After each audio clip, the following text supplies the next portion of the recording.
لما تكت من الدرس وابوك يبقى مع المستر. اقعد يا خالد يلا عشان تروح الدرس، عندك حصة مهمة النهاردة مع مستر مصطفى. خد فلوس الحصة اهي. ماشي يا ابويا تسلم. الو اقعد اسبقني على القهوة بسرعة وانا جاي وراك. السلام عليكم، ازاي حضرتك يا استاذ مصطفى، اخبارك ايه؟ امال فين الواد خالد؟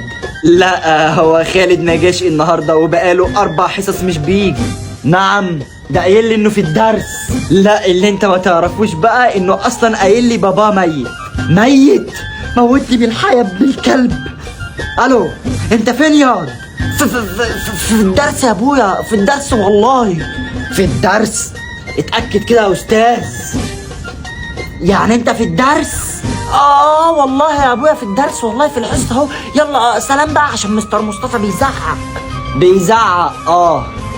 طب خد مستر مصطفى معاك اهو. هاته ماشي. الو ازيك يا مستر مصطفى، عامل ايه؟